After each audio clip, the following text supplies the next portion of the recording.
വ്യക്തിത്വാവകാശങ്ങൾ സംരക്ഷിക്കാൻ നടൻ മോഹൻലാൽ നൽകിയ ഹർജിയിൽ വാദം കേൾക്കുന്നത് ഉച്ചയ്ക്ക് 2:30 മാറ്റിവെച്ചിരിക്കുകയാണ്. ബി ബാലഗോപാൽ വിവരങ്ങളുമായി ചേരുന്നു.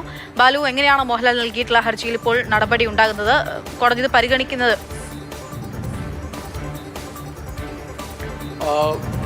വ്യക്തിത്വ അവകാശങ്ങൾ സംരക്ഷിക്കണമെന്ന് ആവശ്യപ്പെട്ടുകൊണ്ട് മോഹൻലാൽ ഡൽഹി ഹൈക്കോടതി നൽകിയിരിക്കുന്ന ഹർജിയിലാണ് 2:30 വാദം കേൾക്കുവാൻ വേണ്ടി ഇപ്പോൾ സുപ്രീം കോടതി തീരുമാനിച്ചിരിക്കുന്നത്.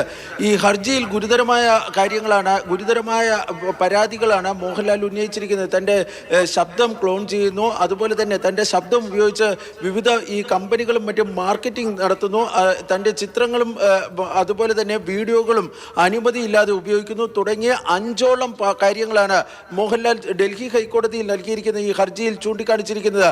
തൻ്റെ ശബ്ദം എങ്ങനെ ക്ലോൺ ചെയ്യണം എന്നത് സംബന്ധിച്ചുള്ള യൂട്യൂബ് വീഡിയോ പോലും ഉണ്ട് എന്നും ഇത് ഗുരുതരമായ സാഹചര്യമാണെന്നും മോഹൻലാലിന് വേണ്ടി ഹാജരായ അഭിഭാഷകൻ ഡൽഹി ഹൈക്കോടതിയിൽ ചൂണ്ടിക്കാണിക്കുകയും ചെയ്തു. ഇന്ന് മോഹൻലാലിൻ്റെ ഹർജി പരിഗണിച്ചിരുന്നപ്പോൾ ഗൂഗിളിൻ്റെയും ആമസോണിൻ്റെയും അഭിഭാഷകർ ഹാജരായിരുന്നു. അതായത് എതിർകക്ഷികളായ ഗൂഗിളിൻ്റെയും അതുപോലെ തന്നെ ആമസോണിൻ്റെയും അഭിഭാഷകരായിരുന്നു ഹാജരായിരുന്നത്. എന്നാൽ മെറ്റയുടെ അഭിഭാഷകൻ ആദ്യം ഹാജരായിരുന്നില്ല. ഇതേ തുടർന്ന് മെറ്റയുടെ അഭിഭാഷകനോട് ഹാജരാകുവാൻ വേണ്ടി ഡൽഹി ഹൈക്കോടതിയിലെ ജസ്റ്റിസ് ജ്യോതി സിംഗ് നിർദ്ദേശിക്കുകയാണ് ഉണ്ടായത്. പിന്നീട് ഈ അഭിഭാഷകൻ ഹാജരായപ്പോൾ ഈ മോഹൻലാലിൻ്റെ ഹർജിയുടെ പകർപ്പ് തനിക്ക് ലഭ്യമായിട്ടില്ല എന്ന് പറയുകയാണുണ്ടായത്. ഈ പകർപ്പ് നൽകുവാൻ വേണ്ടി കോടതി നിർദ്ദേശിക്കുകയും ചെയ്തു. ഇതിനുശേഷമാണ് 2:30 ഈ ഹർജി വീണ്ടും പരിഗണിക്കുവാൻ വേണ്ടി ഇപ്പോൾ ഡൽഹി ഹൈക്കോടതി തീരുമാനിച്ചിരിക്കുന്നത്. ഇതിനിടെ ഡൽഹി ഹൈക്കോടതിയിൽ ഈ ഹർജി പരിഗണിച്ച ജഡ്ജി ഈ മോഹൻലാൽ ആക്ഷേപകരം എന്ന് പറഞ്ഞ ലിങ്കുകളും മറ്റും നീക്കം ചെയ്യാൻ ഉത്തരവിടുമെന്ന ഒരു സൂചനയാണ് നൽകിയിരിക്കുന്നത്. കാരണം ആമസോണിനോടും യൂട്യൂബിനോടും അത്തരമൊരു കാര്യം കോടതി പറഞ്ഞു. പക്ഷേ മെറ്റയുടെ വാദം കൂടി കേട്ടതിന് ശേഷം ഇക്കാര്യത്തിൽ അന്തിമ തീരുമാനമെടുക്കാമെന്നാണ് ജസ്റ്റിസ് ജ്യോതി സിംഗ് ഇപ്പോൾ